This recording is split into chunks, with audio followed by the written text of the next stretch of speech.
नमस्कार भक्तों, ये दिन हम सुनेंगे बैसाख मास महात्म्य में राजा महिरथ की कथा। इस कथा को स्वयं यमराज जी ने एक ब्राह्मण को सुनाया था, जिसने पूरे श्रद्धा भाव से सुनकर बैसाख के नियमों का पालन किया और दूसरों से भी करवाया। तो आप सभी इसे श्रद्धा भाव से पूरा सुने। इसे सुनने के बाद में ही आपको समझ में आएगा कि बैसाख माह का स्नान और उसका महत्व पढ़ने का क्या लाभ होता है और इससे किस फल की प्राप्ति होती है। इस कथा को बैसाख के महीने में जरूर सुनना चाहिए। तो कथा शुरू करने से पहले कमेंट बॉक्स में विष्णु भगवान की जय हो अवश्य लिखें। इसी से हमारे दिन की शुरुआत श्री हरि के नाम से हो, तो इससे अच्छा भला और क्या हो सकता है। बोलिए श्री हरि विष्णु नारायण की जय हो। यमराज जी कहते हैं कि ब्राह्मण प्राचीन काल की बात है। महिरथ नाम से विख्यात एक राजा थे। उन्हें अपने पूर्व जन्म के पुण्य के फलस्वरूप चर अचर ऐश्वर्य और धन संपत्ति प्राप्त हुई। इतना धन होने के बावजूद भी राजा अपने राज्य लक्ष्मी का सारा कार्यभार मंत्री पर सौंपकर स्वयं विषय भोग में आसक्त रहे। वे ना तो प्रजा की ओर दृष्टि डालते थे और ना ही धन की ओर। धर्म और अर्थ का काम भी कभी नहीं देखते थे। उनकी वाणी तथा उनका मन कामियों की घृणा में ही आसक्त रहता था। राजा के एक पुरोहित जी थे। उनका नाम था कश्यप। जब उसने राजा को इस तरह विश्व में रमता हुआ देखा तो सोचने लगे कि कितना समय बीत गया है, राजा सुधरने का नाम नहीं ले रहे। यह विषय भोग का काम एक राजा को शोभा नहीं देता। ना तो वह धन की ओर देखते हैं और ना ही अपनी प्रजा की ओर देखते हैं। प्रजा तो संतान की तरह होती है, लेकिन राजा को इस बात से कोई भी मतलब नहीं था। तो पुरोहित अपने आप से कहने लगे कि मैं राजा को अधर्म करने से रोकूंगा। जो गुरु मोहवश अधर्म से राजा को नहीं रोकता है तो वह भी पाप का भागीदार होता है। यदि समझाने पर भी राजा अपने पुरोहित के वचनों की अवहेलना करते हैं तो पुरोहित निर्दोष हो जाता है और उस दशा में सारा ही दोष राजा को होता है।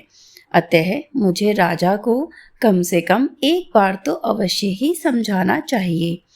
कश्यप ऋषि राजा के पास जाकर कहने लगे कि हे राजन, मैं तुम्हारा गुरु हूँ, अतः धर्म और अर्थ से युक्त मेरे वचनों को सुनो। राजा के लिए यही सबसे बड़ा धर्म है कि वह अपने गुरु की आज्ञा में रहे और गुरु की आज्ञा का पालन करे। गुरु की आज्ञा का पालन राजाओं की आयु लक्ष्मी तथा सौख्य को बढ़ाने वाला होता है। तुमने दान के द्वारा कभी ब्राह्मणों को तृप्त नहीं किया।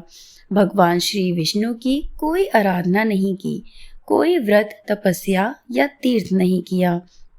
महाराज, कितने खेद की बात है कि तुमने काम के अधीन होकर भी कभी भगवान के नाम का स्मरण नहीं किया। महिलाओं की संगत में पड़कर विद्वानों की संगति नहीं की। जिसका मन स्त्रियों ने हर लिया उसे अपनी विद्या, तपस्या, त्याग, नीति तथा विवेकशील चित्त से क्या लाभ हुआ। एकमात्र धर्म ही सबसे महान और श्रेष्ठ है, जो मृत्यु के बाद भी साथ जाता है। शरीर के उपभोग में आने वाली अन्य जितनी वस्तुएं हैं वह सब यहीं पर नष्ट हो जाती हैं। धर्म की सहायता से ही मनुष्य दुर्गति से पार होता है।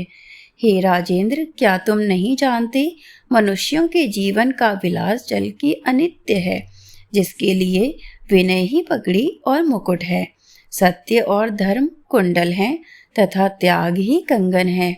उन्हें जड़ आभूषणों की क्या आवश्यकता।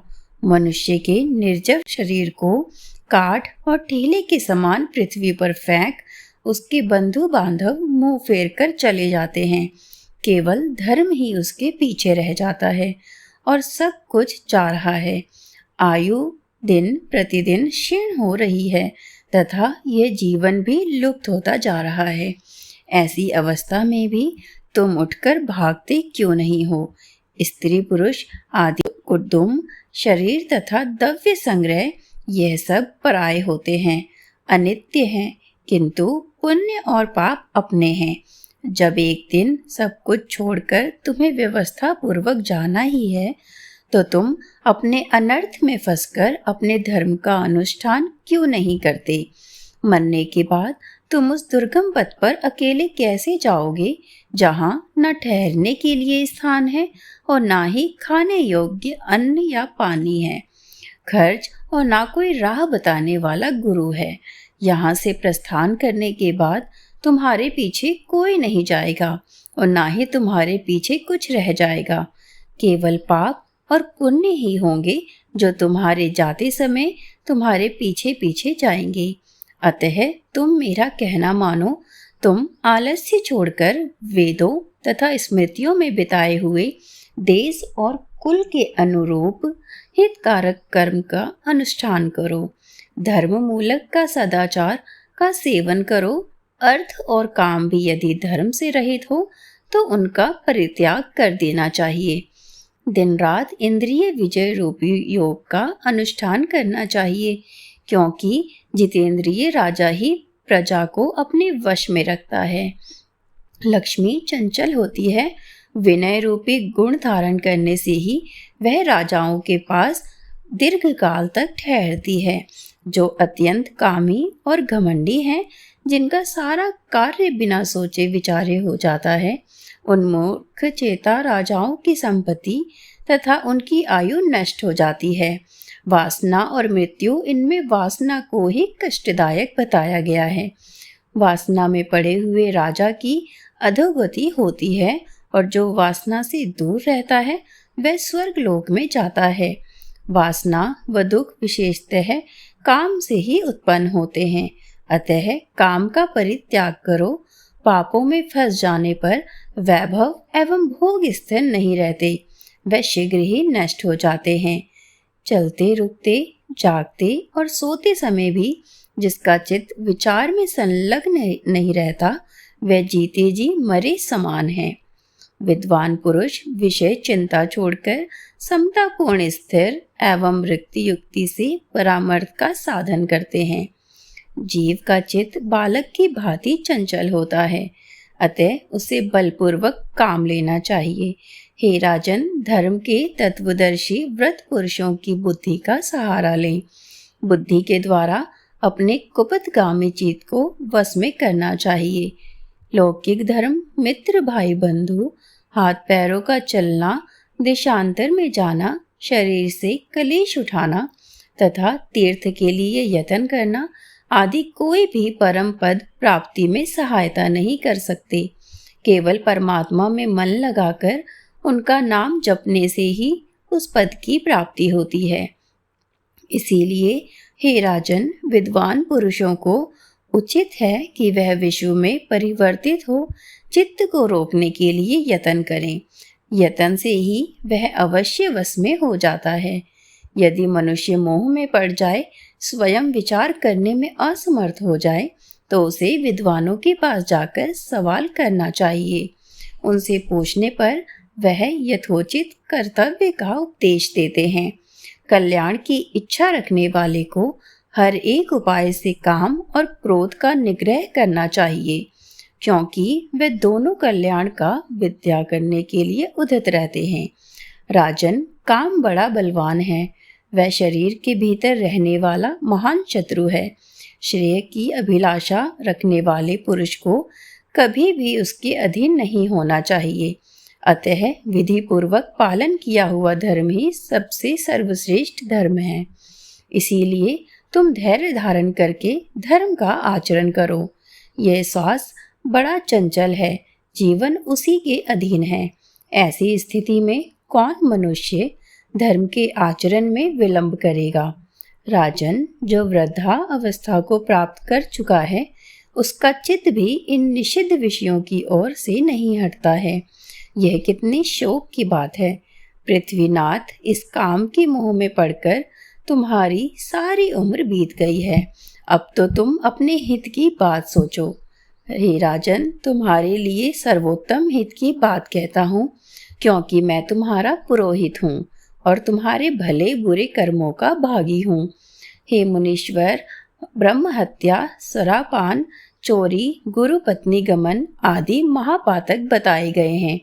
उनमें से मनुष्यों द्वारा मन, वाणी तथा शरीर से किए हुए जो पाप हैं, उन्हें बैशाख का महीना समाप्त कर देता है। जैसे सूर्य अंधकार का नाश करता है, उसी प्रकार बैसाख माह पाप रूपी महान अंधकार को सर्वथा नष्ट कर डालता है। इसीलिए हे राजन, तुम विधि पूर्वक बैसाख व्रत का पालन करो। राजन, मनुष्य बैसाख माह की विधि के अनुष्ठान द्वारा होने वाले पुण्य के प्रभाव से जन्म भर के किए हुए घोर पापों का परित्याग करके परम धाम को प्राप्त होता है। इसीलिए महाराज, तुम भी इस बैशाख माह में प्रातः स्नान करके विधि पूर्वक भगवान मधुसूदन की पूजा करो। जिस प्रकार कूटने और छाट की क्रिया से चावल की भूसी छूट जाती है, मांजने से तांबे की कालिक मिट जाती है, ठीक उसी प्रकार शुभ कर्म का अनुष्ठान करने से पुरुष के अंतःकरण का मल धुल जाता है। तो पुरोहित की बात सुनकर राजा ने कहा कि सौम्य स्वभाव वाले गुरुदेव, आपने मुझे वह अमृत पिलाया है जिसका आविर्भाव समुद्र से नहीं हुआ है। आपका वचन संसार रूपी रोग का निवारण तथा दुर्ग से मुक्त करने वाला द्रव्य औषध है। आपने कृपा करके मुझे आज इस औषधि का पान कराया है। हे ऋषिवर, सत्पुरुषों का समागम मनुष्य को हर्ष प्रदान करने वाला, उसके पापों को दूर भगाने वाला तथा मृत्यु का अपहरण करने वाली संजीवनी बूटी के समान है। इस पृथ्वी पर जो मनोरथ दुर्लभ माने गए हैं, वह सब यहाँ साधु पुरुषों के संग से प्राप्त हो जाते हैं। जो पापों का नाश करने वाली सत्संग की गंगा में स्नान कर चुका है, उसने दान, तीर्थ, सेवन, तपस्या तथा यज्ञ करने की क्या आवश्यकता है। प्रभु, आज से पहले मेरे मन में जो जो भाव उठते थे, वह सब केवल काम सुख के प्रति लोभ उत्पन्न करने वाले थे, परंतु आज आपके दर्शन से तथा आपके वचन सुनने से उनमें विपरीत भाव आ गया है। मूर्ख मनुष्य एक जन्म के सुख के लिए हजारों जन्मों के सुख को नष्ट कर डालता है, और विद्वान पुरुष एक जन्म से हजारों जन्मों को बना लेता है। कितनी दुख की बात है कि मुझे मूर्ख ने अपने मन को सदा काम जनित रस के आस्वाद सुख में फंसाए रखा। मैंने कभी भी आत्म कल्याण का कोई कार्य नहीं किया। मेरे मन का कैसा मोह है जिसे मैंने स्त्रियों के चक्कर में पड़कर अपनी आत्मा को घोर विपत्ति में डाल दिया है, जिसका भविष्य अत्यंत दुख में है, जिससे पार करना बहुत ही कठिन है। भगवान, आपने स्वतः संतुष्ट होकर अपनी वाणी से आज मेरी स्थिति का बोध करा दिया है। अब उपदेश देकर मेरा उद्धार कीजिए। पूर्व जन्म में मैंने कोई पुण्य किया था जिससे आपने मुझे इसका बोध कराया है। विशेषतः आपके चरणों की धूलि से आज मैं पवित्र हो गया हूँ। वक्ताओं में श्रेष्ठ, अब आप मुझे बैसाख माह की विधि बतलाइए। तो राजा की बात सुनकर कश्यप जी बोले कि हे राजन, बुद्धिमान पुरुष को चाहिए कि वह बिना पूछे तथा अन्याय पूर्वक पूछने पर किसी को उपदेश ना दे। लो, मैं जानते हुए भी जड़त अनजान की भांति आचरण करे, परंतु विद्वानों, शिष्यों, पुत्रों तथा सरदा पुरुषों को उनके हित की बात कृपापूर्वक बिना पूछे बतानी चाहिए। हे राजन, इस समय तुम्हारा मन धर्म में स्थित हुआ है, अतः तुम्हें बैसाख स्नान के उत्तम व्रत का पालन मैं कराऊंगा। उसके बाद पुरोहित कश्यप ने राजा महिरथ से बैशाख माह में स्नान, दान तथा पूजन करवाया। शास्त्र में बैसाख स्नान की जैसी विधि उन्होंने देखी थी, उसका पूरा पूरा पालन कराया। राजा महिरथ ने भी गुरु की प्रेरणा से उस समय विधि पूर्वक सब नियमों का पालन किया, तथा माधव मास का जो जो विधान उन्होंने बतलाया सारा आदरपूर्वक सुना। उन नरश्रेष्ठ ने प्रातःकाल स्नान करके भक्ति भाव के यज्ञ और श्री हरि का पूजन किया तथा नैवेद्य का भोग लगाया। कुछ समय बीतने पर राजा के ऊपर काल की दृष्टि पड़ी। अधिक मात्रा में रति का सेवन करने से उन्हें क्षय रोग हो गया था, जिससे उनका शरीर अत्यंत दुर्बल हो गया। अतः उनकी मृत्यु हो गई। उस समय यमराज और भगवान विष्णु के दूत उन्हें लेने के लिए पहुंचे तो विष्णु दूतों ने यमराज के दूतों को फटकार लगाई और कहा कि यह राजा धर्मात्मा है, इन्हें हम लेकर जाएंगे, और उन्हें डांटकर स्वयं राजा को विमान में बिठाकर बैकुंठ लोक में ले गए। वैशाख माह में प्रातःकाल स्नान करने से राजा का पाप नष्ट हो चुका था। भगवान विष्णु के दूत अत्यंत चतुर होते हैं। वह भगवान की आज्ञा के अनुसार राजा महीरथ को नरक मार्ग के निकट से लेकर जाने लगते हैं। जाते जाते राजा ने नरक में पकाए जाने के कारण घोर चित्कार करने वाले नरकीय जीवों की चीख को सुना। कड़ा में डालकर पकाए जाने वाले पापियों का क्रदन बड़ा ही भयंकर था। सब सुनकर राजा को बड़ा ही दुख हुआ और वह अत्यंत दुखी होकर दूतों से कहने लगे कि जीवों के कहने की ये भयंकर आवाज क्यों सुनाई दे रही है, इसका क्या कारण है? आप कृपया मुझे बताने की कृपा करें। तो राजा की बात सुनकर विष्णुदूत कहने लगे कि जिन प्राणियों ने धर्म की मर्यादा का परित्याग किया है, जो पापचारी एवं पुण्यहीन हैं, वह ताम, स्तर आदि भयंकर नरकों में डाले गए हैं। पापी मनुष्य प्राण त्याग के पश्चात यमलोक के मार्ग में आकर भयानक दुख भोगते हैं और यमराज के भयंकर दूत उन्हें इधर उधर घसीटते हैं और वे अंधकार में गिर पड़ते हैं। फिर उन्हें आग में जलाया जाता है। उनके शरीर में कांटे चुभोए जाते हैं। उनको आरी से चीरा जाता है तथा भूख व प्यास से पीड़ित रहते हैं। उन्हें बार बार मूर्छा आ जाती है।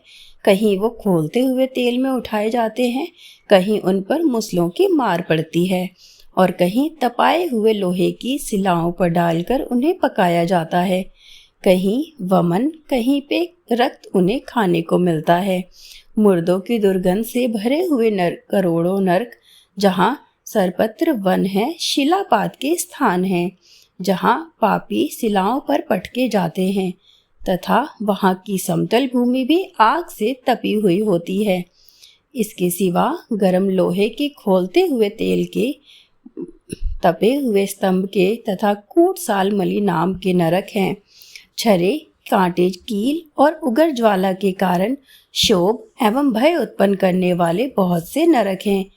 कहीं तक अलग अलग पापियों को डाला जाता है। कुछ नरक ऐसे हैं जो जंगल के रूप में हैं। वहाँ के पत्ते तलवार की धार के समान तीखे हैं, इसी से उन्हें अस्त्र वन कहते हैं। वहाँ प्रवेश करते ही नर नारियों के शरीर कटने और छिलने लग जाते हैं।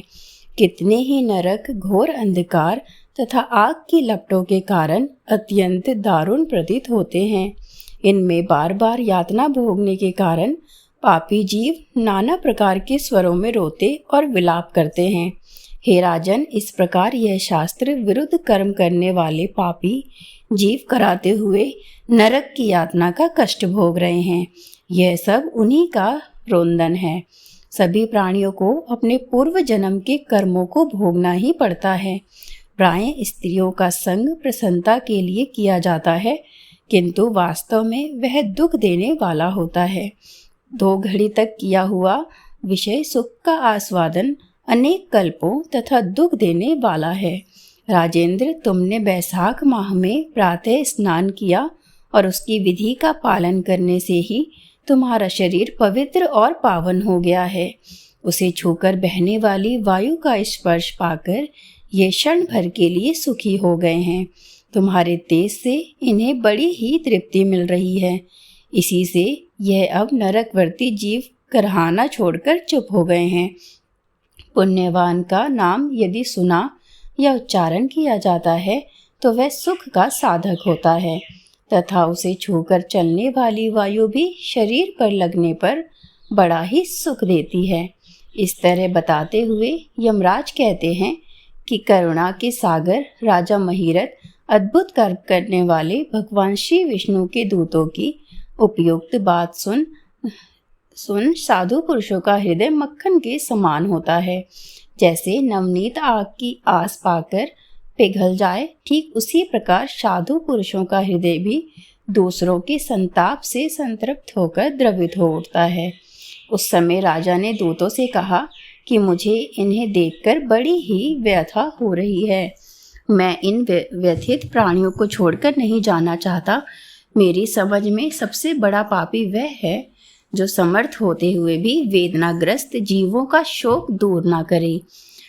यदि मेरे शरीर को छूकर बहने वाली वायु के स्पर्श से ये जीव सुखी हो गए हैं तो आप लोग मुझे उस स्थान पर ले चलिए, क्योंकि जो चंदन वृक्ष की भांति दूसरों के ताप को दूर करके सुकून पहुंचाते हैं तथा जो परोपकार के लिए स्वयं कष्ट उठाते हैं वही पुण्य आत्मा हैं। संसार में वे ही जो दूसरों के दुखों का नाश करते हैं तथा पीड़ित जीवों की पीड़ा दूर करने के लिए जिन्होंने अपने प्राणों को तिनके के समान निछावर कर दिया है। जो मनुष्य सदा दूसरों की भलाई के लिए तैयार रहते हैं उन्होंने ही इस पृथ्वी को धारण कर रखा है, जहाँ सदा अपने मन को ही सुख मिलता है और स्वर्ग भी नरक के समान है। अतः साधु पुरुष सदा दूसरों के सुख से सुखी होते हैं और दूसरों के दुख से दुखी होते हैं। यहाँ नरक में गिरना अच्छा, प्राणों से वियोग हो जाना भी अच्छा, किंतु पीड़ित जीवों की पीड़ा दूर किए बिना एक क्षण भी सुख भोगना अच्छा नहीं होता।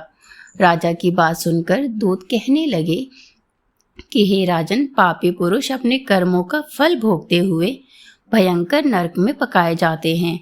जिन्होंने दान, होम अथवा पुण्य तीर्थ में स्नान नहीं किया है, मनुष्यों का उपकार तथा कोई भी उत्तम पुण्य नहीं किया, वह ही परलोक में आने पर घोर नरक में पकाए जाते हैं। जिनका शील भाव दूषित है, जो दुराचारी, व्यवहार में निंद, दूसरों की बुराई करने वाले एवं पापी हैं, वह ही नरकों में पड़े रहते हैं।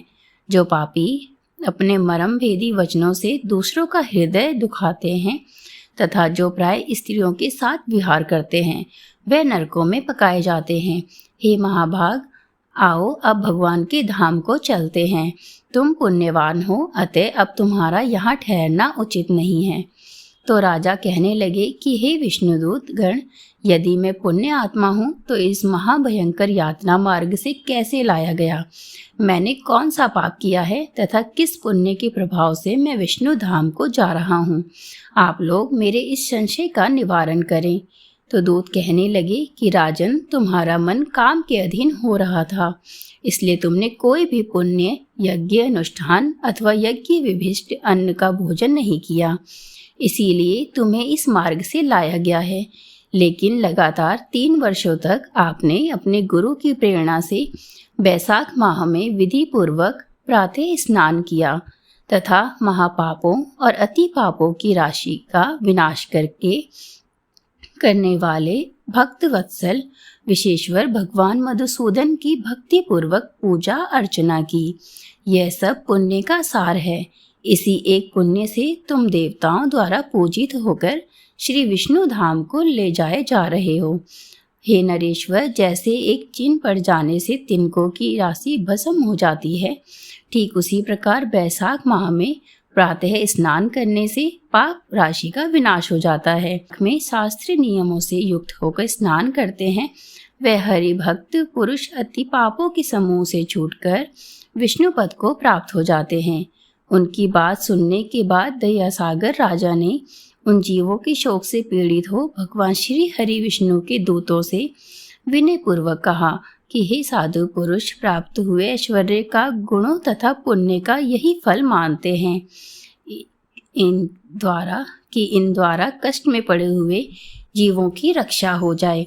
यदि मेरा कोई पुण्य है तो उसी पुण्य के प्रभाव से ये नरक में पड़े हुए जीव निष्पाप होकर स्वर्ग को चले जाएं और मैं इनकी जगह नरक में निवास करूंगा।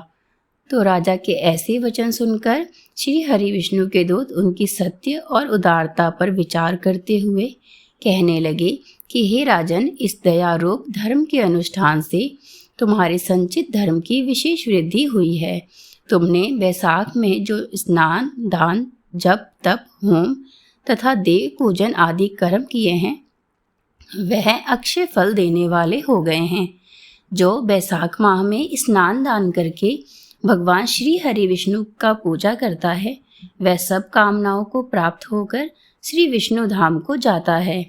एक और तप, दान और यज्ञ आदि की शुभ क्रियाएं और एक और विधि पूर्वक आचरण में लाया हुआ बैसाख माह का व्रत, दोनों में से बैसाख माह ही महान है। राजन, बैसाख माह के एक दिन का जो पुण्य वह तुम्हारे लिए सब दानों से बढ़कर है। दया के समान धर्म, दया के समान तप, दया के समान दान, दया के समान कोई मित्र नहीं है। पुण्य का दान करने वाला मनुष्य सदा लाख गुना पुण्य फल प्राप्त करता है। तुम्हारी दया के कारण धर्म की अधिक वृद्धि हुई है। जो मनुष्य दुखित प्राणियों दुख से उद्धार करता है वही संसार में पुण्य आत्मा है। उसे भगवान नारायण के अंश से उत्पन्न हुआ समझना चाहिए। वैशाख माह की पूर्णिमा को तीर्थ में जाकर जो तुमने सब पापों का नाश करने वाला स्नान आदि पुण्य किया है उसे विधिवत भगवान श्री हरि को साक्षी बनाकर 3 बार प्रतिज्ञा करके इन पापियों के लिए दान कर दो, जिससे यह नरक से निकलकर स्वर्ग को चले जाएंगे। हमारा तो ऐसा विश्वास है कि पीड़ित जंतुओं को शांति प्रदान करने से जो आनंद मिलता है उसे मनुष्य स्वर्ग और मोक्ष में भी नहीं पा सकता। हे राजन, तुम्हारी बुद्धि, दया एवं दान में ऋण है, इसे देखकर हम लोगों को भी उत्साह होता है। हे राजन, यदि तुम्हें अच्छा जान पड़े तो बिना विलंब किए वह पुण्य प्रदान करो जो नरक यातना के दुख को दूर करता है। तो विष्णु दूतों की इस तरह कहने पर दयालु राजा महिरथ ने भगवान गदाधर को साक्षी मानकर 3 बार प्रतिज्ञा पूर्वक संकल्प करके उन पापियों के लिए अपना पुण्य अर्पण कर दिया। वैशाख माह के एक दिन के पुण्य का दान करने से वह सभी जीव यम यातना के दुख से मुक्त हो गए और फिर अत्यंत हर्ष से भरकर वे श्रेष्ठ विमान पर आरूढ़ हुए और राजा की प्रशंसा करते हुए उन्हें प्रणाम करके स्वर्ग को चले गए। इस दान से राजा को विशेष पुण्य फलों की प्राप्ति हुई। हे मुनियों और देवताओं का समुदाय उनकी स्तुति करने लगा तथा वे जगदीश्वर श्री विष्णु के पार्षदों द्वारा अभिवंदित हो उस परम पद को प्राप्त हुए जो बड़े बड़े योगियों के लिए भी दुर्लभ था। श्रेष्ठ, यह बैसाख माह और पूर्णिमा का कुछ माहात्म्य यहाँ थोड़े में बतलाया गया है। यह धन, यश, आयु तथा परम कल्याण प्रदान करने वाला है। इतना ही नहीं, इससे स्वर्ग तथा लक्ष्मी की प्राप्ति भी होती है। यह माहात्म्य अंतःकरण को दूर करने वाला, पापों को धो डालने वाला है। माधव मास का ये माहात्म्य भगवान माधव को अत्यंत प्रिय है। राजा महिरथ का चरित्र और हम दोनों का संवाद सुनने, पढ़ने तथा विधि पूर्वक अनुमोदन करने से मनुष्य को भगवान की भक्ति की प्राप्ति होती है, जिससे वह समस्त क्लेश से छूटकर मोक्ष को प्राप्त हो जाता है। अतः इस माहात्म्य को बैसाख स्नान करने वाले विष्णु भक्तों को अवश्य ही सुनना चाहिए। सूत जी कहते हैं कि धर्मराज की ये बात सुनकर वह ब्राह्मण उन्हें परिणाम करके चला गया। उसने भूतल पर प्रतिवर्ष स्वयं बैसाख स्नान की विधि का पालन किया और साथ ही दूसरों से भी करवाया। अतः बैसाख के महीने में सूर्योदय से पहले स्नान करके एकचित होकर बैसाख माह के माहात्म्य को सुनना या पढ़ना चाहिए। वह सब पापों से मुक्त होकर श्री हरि विष्णु के परम पद को प्राप्त करता है। बैसाख माह का संपूर्ण माहात्म्य अब समाप्त हुआ। भगवान विष्णु आपकी सभी मनोकामनाएं पूर्ण करे। आप अपने जीवन में सदैव खुश रहें। कल पुनः उपस्थित होंगे अगले अध्याय के साथ। अगर आपको हमारे द्वारा सुनाया गया बैसाख माह का ये माहात्म्य पसंद आया हो तो वीडियो को लाइक करें और चैनल को सब्सक्राइब जरूर करें।